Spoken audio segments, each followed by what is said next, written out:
Veiller, anticiper, échanger, se transformer. Bienvenue dans Les experts comptables de demain, le podcast de ceux qui font avancer la profession du chiffre.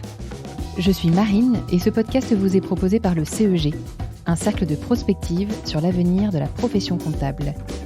J'espère que cet épisode ouvrira pour vous le champ des possibles. Maintenant, prenez place et bonne écoute. Une annonce avant de lancer votre épisode. De janvier à mars 2024, le CEG lance une grande enquête nationale sur l'état des lieux et les perspectives des cabinets d'expertise comptable.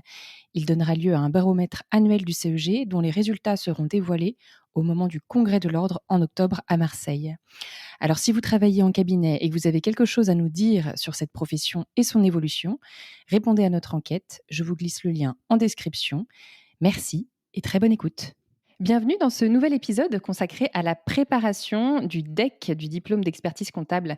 La prochaine session des épreuves se rapproche, elle a lieu mi-mai. Et pour vous donner tous les bons conseils pour préparer au mieux ce moment particulier, j'ai choisi d'inviter Émilie Robin, qui est experte comptable au sein du cabinet Belle Eden et qui va nous donner, qui a brillamment réussi son DEC l'année dernière et qui va nous donner son ressenti sur cette période et sur la manière de s'y préparer. Bonjour Émilie. Salut Marine, Je merci suis, pour l'invitation. je suis ravie de t'avoir. Vraiment, c'est un grand plaisir. On se connaît bien, on a beaucoup échangé, notamment dans le cadre de ton mémoire. On y reviendra sur le sujet du podcast. Donc, c'est un vrai plaisir de t'avoir. Je te laisse te présenter pour commencer, Émilie. Qui es-tu ? Alors, comme tu l'as dit, Émilie Robin, j'ai 28 ans. Je suis expert comptable au cabinet Belle Eden, au Sable d'Olonne, à côté de la mer. Et j'ai obtenu mon DEC à la session de mai 2023, avec un sujet de mémoire un peu atypique, donc je pense qu'on reviendra dessus ensemble. Oui, exactement, sur le podcast. On y reviendra. Tu m'as dit que tu n'étais pas issue de la filière DSCG, DSCG classique. Qu'est-ce que tu as fait alors avant ? Oui, alors en effet, en fait, on peut passer par cette filière-là qui est un peu plus connue, DCG, DSCG. Mais moi, j'avais fait le choix de plutôt prendre une licence générale. Donc, j'ai pris une licence d'économie-gestion. Je savais pas encore exactement ce que je voulais faire entre le droit et la compta. Et donc, ça m'a permis d'avoir 3 années un peu plus générales pour partir sur un master comptabilité, contrôle, audit à Bordeaux. Qui permet d'avoir quasi toutes les équivalences au DSCG, sauf l'UE 1 et 4, il me semble, le droit et la conso, que après, en fait, j'ai pu passer en candidat libre. Et une fois que j'ai obtenu mon master et mon DSCG, j'ai pu commencer mon stage de DEC. Ok, ok. Pourquoi t'es arrivée vers ce métier de l'expertise comptable ? C'était pas une passion depuis toute petite. T'y es venue par quel chemin t'y es arrivée à ce choix ? Oui, alors non, c'était pas une passion depuis toute petite. À la base, en plus, je voulais être pharmacienne, donc strictement rien à voir. C'est plutôt, en fait, au fil des années, pendant la licence, on a commencé à avoir des bases en gestion, en contrôle de gestion, en compta, et j'avais une appétence pour ces matières. Alors après, le stéréotype, hein, mais j'aimais bien les maths également, j'aimais bien les chiffres. Donc, je me suis dit, bon, bah, pourquoi pas. Et en plus, j'avais eu justement l'occasion de rencontrer Olivier Den, qui est Ok. mon patron actuellement également. Quand j'étais à cette période-là, il m'avait dit, bah, écoute, moi, je suis expert comptable.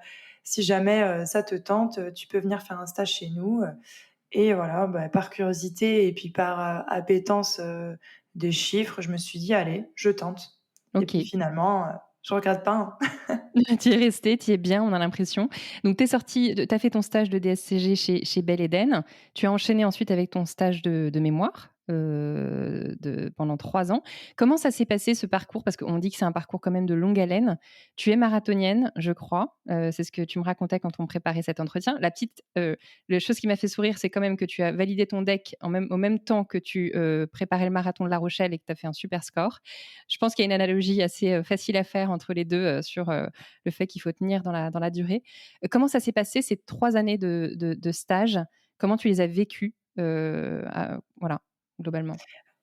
Alors, la première année, c'est plutôt cool dans le sens où, en fait, il y a pas de rapport, semestriel à rendre. Ce sont des petits rapports de stage, d'une trentaine de pages. Donc la première année, c'est l'occasion, justement de se faire aussi un réseau. Parce qu'on se retrouve en formation qu'avec des gens, qui sont dans le même profil que nous, donc qui préparent le diplôme. Et nous, on s'est fait un bon cercle d'amis. Et puis tu rencontres, des profs, des professionnels et cetera. Et après, alors la deuxième et troisième année s'intensifie un peu quand on approche du sujet mémoire, qui lui, pour le coup, prend beaucoup de temps perso. Après, en fait, la formation est faite de sorte à ce que tes journées en formation se fassent hors période fiscale. Donc, ils sont plutôt arrangeants là-dessus. D'accord. On a beaucoup plus de formations de septembre à décembre, et après, c'est allégé pendant la période fiscale.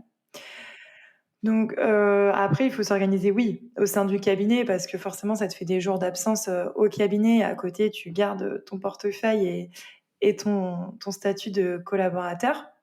Mais ça se fait et moi, j'ai la chance, d'avoir évolué dans un cabinet, en fait, qui met toutes les chances de notre côté pour qu'on réussisse ces épreuves. Et Mmh. encore aujourd'hui, on a 2 experts comptables stagiaires et voilà, on met tout en œuvre pour qu'ils puissent aller au bout. Mmh.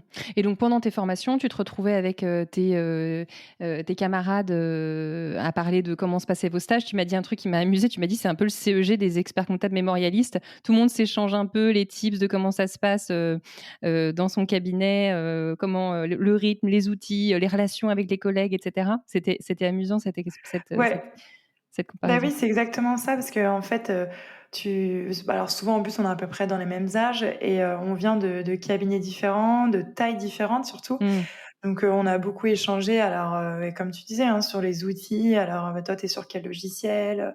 Est-ce que tu trouves que l'intelligence artificielle, elle est pas mal sur ce logiciel et cetera? Mmh. Après, alors, comme tout le monde, on a échangé, sur nos rémunérations, nos conditions de travail, nos horaires et cetera. Et c'est hyper enrichissant, professionnellement parlant, mais également personnellement. Et en plus, tu crées des vraies affinités avec, potentiellement, en fait, tes futurs confrères. Donc enfin moi, j'ai vraiment trouvé ces 3 années hyper enrichissantes et j'en garde de très bons souvenirs. Mmh, je comprends. Et alors comment tu t'es organisée pour, eh bien, aller jusqu'au bout? Parce qu'en fait, tu as pas perdu ton temps, tu as tout validé. Ton objectif, c'était de tout valider en mai 2023. Tu nous racontes comment ça s'est passé, cette réalisation d'objectif? Oui, alors en fait, donc le stage, moi, il se terminait en décembre 2022. Ouais. Donc je pouvais, potentiellement passer toutes les épreuves en mai 2023. Alors là, c'est un choix perso. Moi, je me suis dit: «Allez, je tente les 3 d'un coup, comme ça, si ça passe, c'est fait et on Mmh. n'en parle plus». Donc forcément, à partir de l'été 2022 jusqu'aux épreuves, mai 2023, ça a été un petit peu chargé. Comment je me suis organisée personnellement? Alors on a la chance, de travailler dans un cabinet qui met en place la semaine de 4 jours et demi. Ah oui. Donc ça nous fait une demi-journée off dans la semaine où, alors là, j'ai pu avancer la rédaction de mon mémoire, la révision des épreuves écrites. Ça, c'était le gros plus. Et alors au niveau aussi, des congés, j'ai pris un mois sans solde à Noël. Donc voilà, ça peut en faire c'était un choix aussi personnel. Je me suis dit qu'il fallait, donner un gros coup de collier pour, la rédaction du mémoire. Ouais. Donc voilà, au niveau de la période de Noël, j'ai pu rédiger pendant un mois, ce qui a été vraiment, indispensable, pour le finaliser dans les temps. Et puis après, personnellement, alors, moi je vis de d'organisation et de programmation. Donc toutes les semaines, je notais, tous mes jours de la semaine, mes rendez-vous pro, mes rendez-vous perso. Et en fait, je OK. calais, des sessions, révisions, rédaction, sur tout mon temps libre. Mmh. Sans Oui, parce oublier le que sport, hein. oui, alors du coup, j'allais y venir parce que j'ai vu il y a pas longtemps, quelqu'un qui disait, qu'on organisait tous nos agendas à l'envers. On avait tendance à mettre d'abord le pro dans nos agendas et du coup le perso, alors les passions et du coup toi le sport, on essayait de les caler dedans tant bien que mal et souvent, on les faisait sauter parce qu'on n'y arrivait pas et cette personne disait: «Il faut faire les choses à l'envers, mettre les cailloux, en premier, ce sont les passions». Alors toi le sport notamment, ça a l'air d'être une part importante et ensuite, comme ça organiser sa semaine avec, autour et donc, toi, tu m'as dit le sport le soir, c'était ta manière à toi de décompresser? Ouais, le sport le soir, indispensable. Je suis pas quelqu'un du soir au niveau du boulot. Ils Ouais, le savent très bien, mes collègues, donc je suis plutôt lève tôt, j'arrive très tôt au bureau. Par contre, le soir, pour moi, c'est compliqué de bosser et d'être efficace.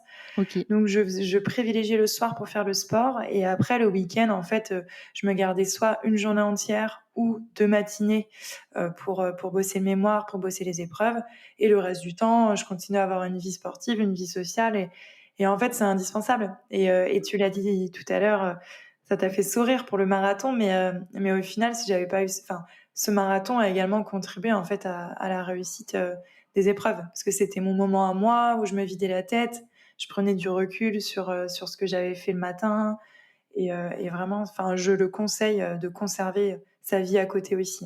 Ouais, avoir ce sport vraiment, et cette hygiène de vie, au centre. Tu m'as dit que globalement, on disait qu'un mémoire, c'était 800 heures de travail, je crois. Donc C'est ça, c'est quand c'est même une assez intense. estimation. Ouais, c'est quand même assez important et comment le cabinet t'a accompagné? Est-ce que tu as eu de voilà, tu m'as dit qu'il y a eu ce mois sans solde, ce qui est quand même super appréciable. Comment est-ce que tu t'es, enfin, est-ce que le cabinet t'a apporté une aide particulière en dehors de ça? Et puis tu m'as dit aussi que tu avais fait des formations, tu peux m'en dire, 2 mots? C'est ça. Bah, alors déjà au sein du cabinet, en fait, ils ont été d'une aide vraiment précieuse parce que j'avais de la chance aussi d'avoir, alors mon tuteur de stage était Olivier, donc je bosse aussi avec lui quotidiennement. Il a été hyper impliqué dans le projet, mais également, en fait, les 2 autres associés qui ont relu mon mémoire, qui voilà, qui s'intéressaient tout le temps à l'avancée de mon projet et qui m'ont boosté en fait, tout le long. Et puis, mes collègues aussi, hein, enfin moi je parle de des associés du cabinet, mais mes collègues également ont été hyper investis, donc j'avais beaucoup de chance là-dessus et à côté, en fait, pour essayer de mettre, toutes les chances de mon côté pour y arriver le plus rapidement possible et le mieux possible, j'ai participé alors à la formation coaching mémoire à OK, NOS à Paris. Alors, OK. ce sont des sessions qui se passent le samedi. Donc oui, ça fait pas forcément rêver de passer, un samedi par mois à Paris, mais ça vaut vraiment le coup. Ça vaut vraiment le coup. Ça permet d'avoir, des deadlines, des conseils vraiment personnalisés. OK. Toi, tu as Si j'en commencé à faire avais cette épreuve, tu m'as dit assez tôt, c'est ça? Tu t'es mis dès le début de ton travail de mémoire en mai 2022, je crois, tu t'es, mis dans cette, c'est ça. préparation-là et ça t'a accompagné, tout du long jusqu'à la Ça m'a soutenance quasiment? accompagnée en fait c'est ça t'accompagne jusqu'à la soutenance. En fait, du OK, choix du sujet jusqu'à la soutenance. C'est avec, un groupe réduit, donc on est 4-5 OK, et pareil, en fait, c'est encore comme le stage de DEC, ça te permet de on est 5 potentiels futurs confrères, on a un fil WhatsApp, on se motive, «Toi, est-ce que tu as rédigé cette partie? Toi, tu en es où?» et cetera et ça a été OK vraiment, ouais, vraiment un gros point positif. et donc tu mets le prix de cette formation globalement, c'est, tu me disais de mémoire, tu peux me le redonner ou pas Ah, globalement? je crois que je t'avais dit peut-être dans les C'est ça, 1 500. 1 630 € je crois, Ouais, 1 630 € voilà. et c'était pris en charge par ton CPF, donc ça vachement intéressant aussi, Voilà, je l'avais fait prendre en charge par mon CPF perso, celle-ci, parce que le cabinet m'avait financé une formation OK, pour les écrits. Donc là, c'était une formation qui était, dispensée par le SICARA. C'est notre centre de formation, en fait, en Pays de Loire OK. et là, ce sont des jours pour préparer les 2 épreuves écrites. Pareil, ça a été vraiment enfin moi, ça m'a vraiment aidée. On a fait beaucoup de sujets d'anal, notre prof Fabrice Vibert était génial et nous a boostés. Donc voilà, moi si je peux donner un conseil, oui, c'est de pas passer à côté de ces formations. D'accord. C'est hyper important, rien que pour la motivation, en fait. Mmh. Oui, parce que sinon on peut vite se perdre, on peut vite, douter, on peut vite se démotiver aussi, être rattrapé par le temps du cabinet qui est assez intense et le danger que tu m'avais dit, moi je trouvais ça intéressant, ton envie de solder ce diplôme, assez rapidement, c'était aussi pour pas laisser traîner les années parce qu'après, voilà, on peut vite être rattrapé par le temps et dire: «Je le ferai l'année prochaine» et cetera et finalement, avoir moins d'énergie à y consacrer, le temps voulu. C'est un des voilà, un des écueils potentiels, quoi. Parce qu'en fait, une fois que tu termines ton stage, tu es un petit peu alors j'ai dit lâché dans la nature, mais c'est vrai parce que tu n'as plus de formation, donc tu reprends ton travail au sein du cabinet, et puis, bah, ton portefeuille, lui, il diminue pas et tes journées, elles sont toujours aussi chargées, on sait tous ce que c'est et finalement, tu te fais vite, rattraper par les périodes fiscales qui passent, les années qui passent et après, c'est plus dur de s'y remettre. Mmh. Donc moi, je me suis dit: «Allez, je suis encore dans la dynamique, on est encore, tous assez soudés, c'est hyper récent le stage. Je vais profiter de cette dynamique-là pour tout passer et comme ça, avec un peu de chance, ça sera fait, quoi». Mmh. Alors quand on fait le compte, tu as eu des super notes, tu me partageais ça, pendant l'entretien. Est-ce que tu peux nous les rappeler juste? Voilà, c'est pour qu'on voit comment les efforts ont payé quand même. Oui, bah, alors, sans prétention, Non, sans mais prétention. C'est oui, au objectif. mémoire, alors j'ai eu 15 au mémoire, donc ça, voilà, ça c'est encore mieux. Alors bon, forcément, le but, c'est de le valider, mais avec un 15, du coup, c'est encore Mmh. plus réjouissant. À la déonto, alors on est tombé sur un questionnaire à choix simple, donc forcément, alors le taux de réussite est meilleur, hein, c'était plus facile et j'ai eu 19.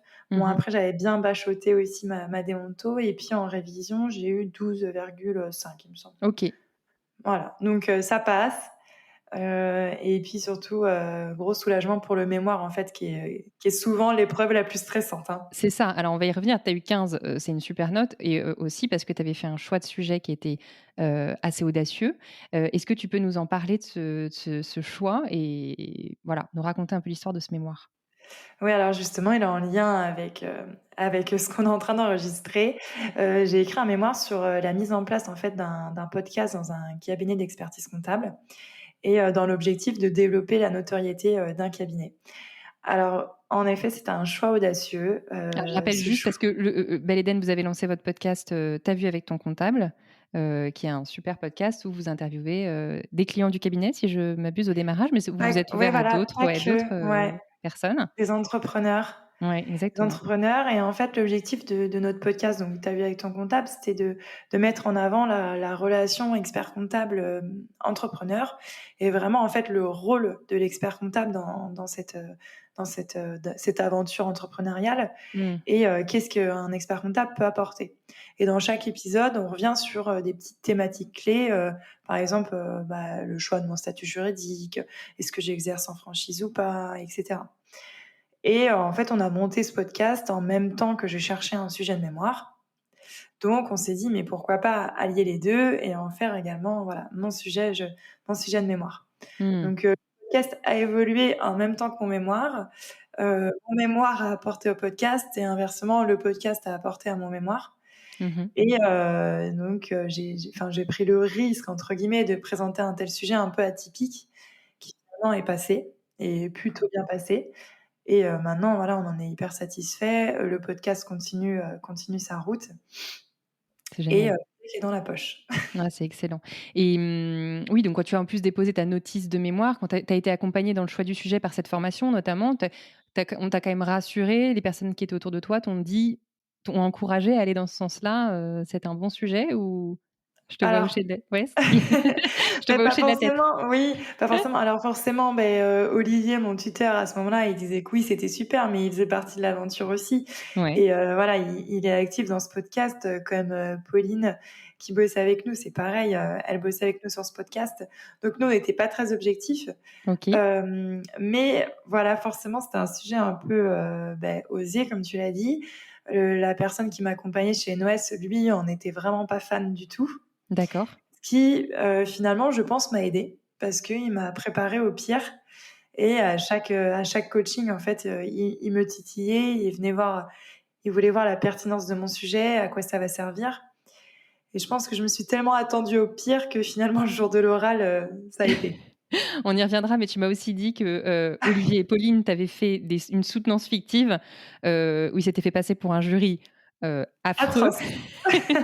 tyrannique, qui n'aimait pas du tout ton sujet et t'avait posé les pires questions. Du coup, tu étais préparée, voilà, à aller au front, comme personne. Exactement. OK. Comment tu t'es organisée pour venir à bout de ce mémoire, sur un sujet aussi, innovant, pas forcément défriché? Comment tu t'es organisée? Ça a été quoi peut-être les difficultés, que tu as eues? Mais en termes de difficulté, oui, c'est forcément qu'il y a pas, énormément de documentation sur ce sujet. Enfin, le podcast existe et depuis un petit moment, surtout, voilà, aux États-Unis et cetera et même en France. Mais alors le podcast appliqué à la profession, il y en a pas Ouais. 50.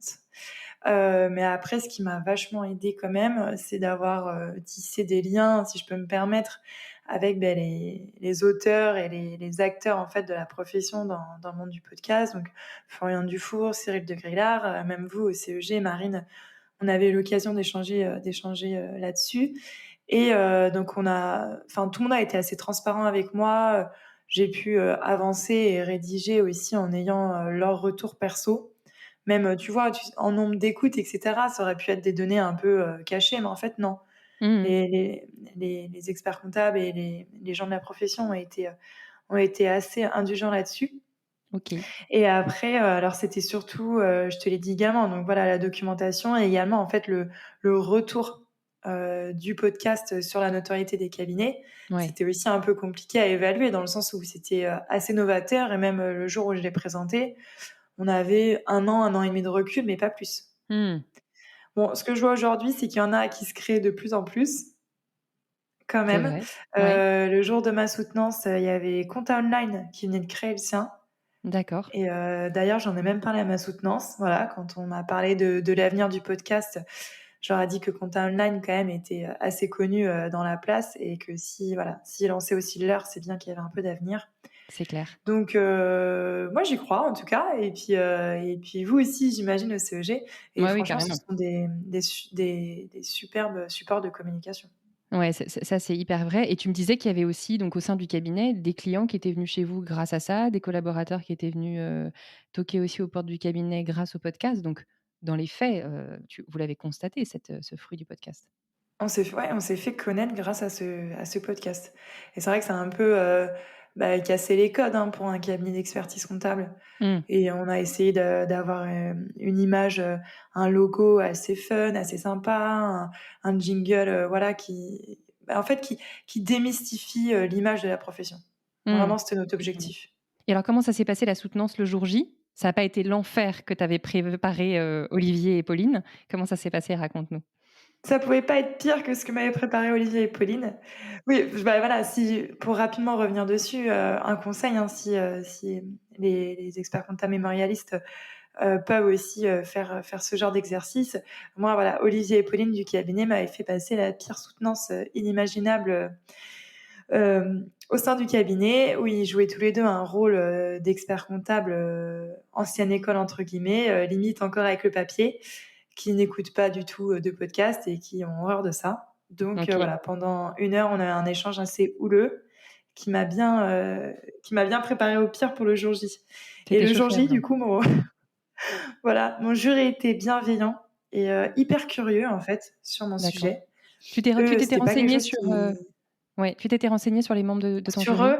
Ouais, un petit Alors, peu? officiellement, officiellement, il faut pas trop le dire, mais en fait, on le fait tous, on a le nom et le prénom de celui qui valide la notice. D'accord. Donc on fait tous, la même chose. En fait, on va sur LinkedIn et puis on regarde un petit peu. Mmh. Mais, ça m'a rassurée parce que lui a fait également la même chose sur moi. Il a regardé mon profil LinkedIn.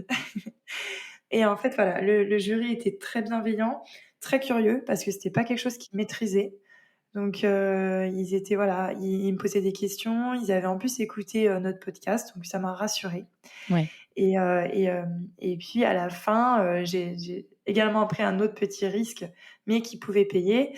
Je leur ai demandé s'ils étaient d'accord pour écouter un extrait de moins d'une minute, un petit court extrait du podcast pour vraiment, en fait, avoir une idée, audio de ce que Ouais. ça pouvait représenter. Et D'accord. donc, voilà, ils ont accepté avec, plaisir et je pense qu'ils ont apprécié, en fait, ce petit, cette petite conclusion atypique, en fait, de ma Ouais. soutenance. Et c'était un montage de plusieurs séquences ou c'était une séquence, tu vois, propre? Comment tu t'es organisée pour ce petit passage d'une minute? J'avais sélectionné, alors je me souvenais de nos épisodes et j'avais sélectionné des moments clés où l'invité, en fait, parle, de l'expert comptable et de D'accord. ce qu'il lui a apporté. OK. Je me souviens donc au début, c'est Sten, bienvenue, Ouais, du CEG, bien qui sûr. s'adresse et qui parle de l'expert comptable, comme quoi vraiment c'est un partenaire de l'entreprise et cetera. Après, il y a un client qui dit, «L'expert comptable, ça me coûte tant, mais ça m'a fait économiser tant». Mmh. Il y a un petit passage où le client dit, «L'expert comptable, c'est mon grand frère». Et OK. en fait, c'est vraiment des moments, coupés de nos épisodes et voilà, c'est pas du tout quelque chose de volontaire, c'était vraiment authentique et je pense qu'ils ont aimé et c'était un petit court extrême et ça a fait son effet. Et ils avaient le sourire, tu m'as dit, quand, ça s'est terminé? Ils avaient le sourire. Alors après, tu sais jamais trop, hein. Mmh. C'est Oui, vrai. oui, je suis pas partie gagnante quand même, parce que finalement, ils sont toujours assez bienveillants et souriants, mais tu sais jamais est-ce que ça leur a plu et surtout est-ce qu'ils croient en ce sujet ou pas? Mmh mh. En tout cas, tu y avais mis, toute ton voilà, toute toi, ta conviction, sans avoir la science infuse, les certitudes trop fortes non plus, mais C'est tu y as mis ça. du cœur, quoi, ça se sent. Et les épreuves alors, quand tu les as passées, les autres épreuves écrites, comment, dans quel état d'esprit tu y es arrivé? Alors bon, stressée forcément parce que les épreuves écrites aussi, ça reste un beau morceau. Il faut pas non plus, ouais. Mais j'avais fait en fait, les 10 dernières années, d'annales sur chaque D'accord. épreuve. Donc il y en a 2 par an, donc ça fait 20 annales par épreuve. Ce qui fait que quand même ouais, c'était beaucoup, mais c'était le conseil en fait qu'on avait eu dans notre formation. OK. Ce qui fait que quand même déjà la méthodo, j'avais à peu près cerné, les attentes en fait du jury là-dessus et puis je m'attendais enfin voilà, finalement quand tu balayes quand même 20 épreuves, tu vois pas mal de sujets qui tombent. Oui. Donc je m'étais fait un espèce de sommaire, annale en remettant en fait les sujets clés qui étaient tombés. Ce qui m'a permis le jour J, si tu veux, quand j'ai vu le sujet, de me dire: «Tiens, ça je m'en souviens, je l'ai déjà traité, telle année» et OK. d'aller voir, les corriger et cetera pour m'en inspirer. Donc ça m'a vachement aidé pour l'épreuve 2. Mmh. L'épreuve 1, c'est de la déontologie, donc c'est vraiment du par cœur, par cœur, par cœur. Donc voilà, hein, tu manges, moi j'en mangeais, tous les soirs avant de dormir. Je m'étais fait un tableau récap que je m'étais appris par cœur Ouais. et puis après petit tips, si aussi, si je peux me permettre, ça on en avait discuté aussi, c'est en fait de mettre tous les paramètres, aussi extérieurs, les mettre de ton côté et c'est-à-dire, moi j'avais dormi à l'hôtel à 5 minutes à pied des épreuves. Je voulais Oui. pas prendre la voiture, je voulais pas prendre les transports le matin des épreuves et je m'étais dit: «Il faut que j'arrive sereine, détendue». Et en fait, c'est vraiment l'idéal, quoi. Pas se mettre une pression avant les épreuves. Aucun aléa de transport, tu savais combien de temps tu allais mettre, un quart d'heure de marche, c'était, pas tout à fait géré. OK. Parce que tu as passé tes soutenances, à Angers, hein, pour les écrits. C'était, tes écrits à Angers, donc ta soutenance de mémoire à Paris et donc à chaque fois tu as fait ça, tu t'es logée, juste à C'est côté? ça. Les écrits, en fait, sont en région, Mmh tout mh. le temps. Maintenant, c'est depuis quelques années et par contre, la soutenance, est à Paris, Mmh. au à la maison des examens à Arcueil. OK, OK. Et Donc ça fait il pas y avait rêver pour un aussi séjour. ouais, c'est ça, c'est très joli comme coin qu'on connaît, c'est magnifique. Tu m'as dit aussi, tu avais un conseil d'un de tes formateurs, ça je trouvais ça intéressant aussi à donner, aux gens qui nous écoutent. C'était de répondre à tout, je crois, c'était pour l'épreuve de déontologie, au maximum, pour grappiller des points, même quand on n'est pas sûr de soi, pour, être C'est sûr de ça. voilà, Alors, c'est l'épreuve de révision, la de grosse révision, épreuve pardon. là Mmh. de 4 heures, 4 heures et demie. Le sujet en fait est hyper dense, il y a énormément de questions et les points sont vraiment, il me semble que c'est noté sur 100 points, donc c'est vraiment au petit détail près et OK, voilà, nous, il nous avait dit: «Même si vous savez pas, vous essayez de répondre à tout, tout, tout, tout, d'accord. tout». Donc c'est ce que j'avais fait, j'avais balayé tout le sujet, sachant qu'il y avait quand même des réponses où je me suis dit: «Bon, je suis vraiment pas sûre de moi». Et OK. finalement, ça te permet de grappiller des petits points par-ci, par-là et voilà, il y a jamais, enfin, c'est dur d'avoir une note fabuleuse en révision, mais déjà quand tu as la moyenne, tu es content, en fait, hein. Mmh. Mmh. Je comprends.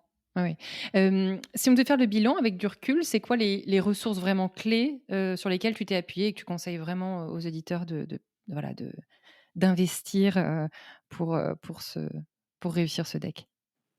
Il y a pour moi, il y a 2 plans. Alors il y a le pro et le perso. En pro, les ressources clés, donc déjà, c'est d'avoir un tuteur et un environnement de travail, en fait, vraiment propice à la réussite de ces épreuves parce que mine de rien, c'est dur. Parfois, tu as juste besoin d'être rassuré, d'être boosté. Et moi, j'ai eu la chance, en fait, d'être hyper accompagnée tout le long.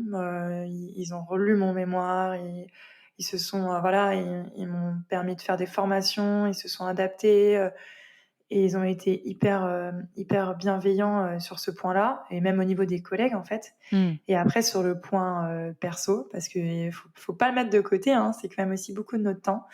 C'est d'avoir un environnement déjà familial aussi propice à la réussite. Mmh. C'est quand même une aventure qui se fait pas seule, hein, donc notre entourage doit être aussi partant dans cette aventure, parce que c'est pas hyper drôle de passer ses week-ends enfermés dans un bureau à rédiger un mémoire. Ouais. Mais voilà, quand on s'y est préparé et quand on a préparé notre environnement familial, ça le fait. Et puis surtout, vraiment, en fait, conserver aussi des moments où on décroche.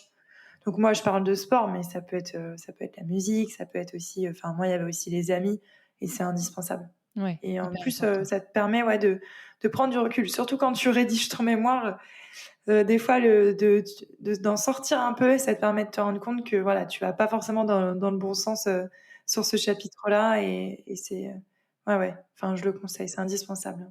OK.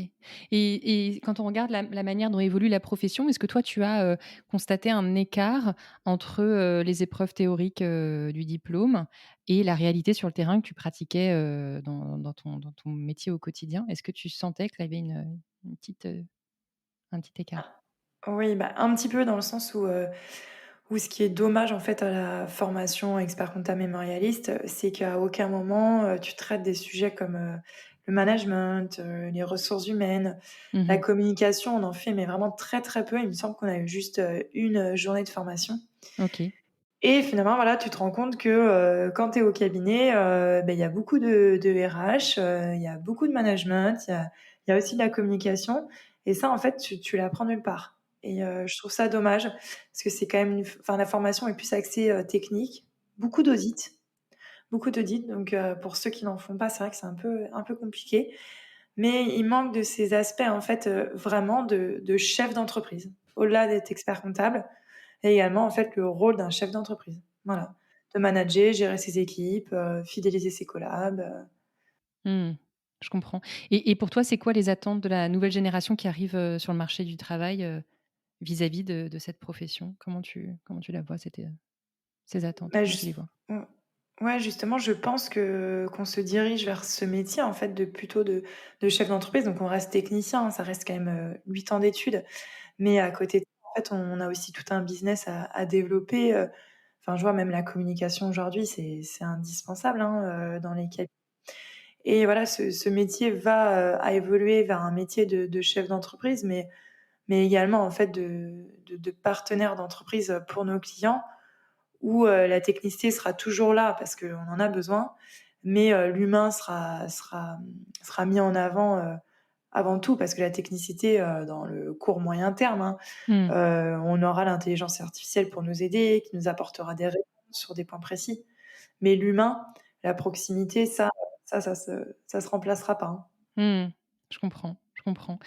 Merci Émilie pour, tous ces bons conseils que tu nous as donnés dans cet épisode. Je pense que ça servira, énormément aux personnes qui nous écoutent, qui sont, en cours de formation, qui sont peut-être en train de se préparer, à ces moments-là.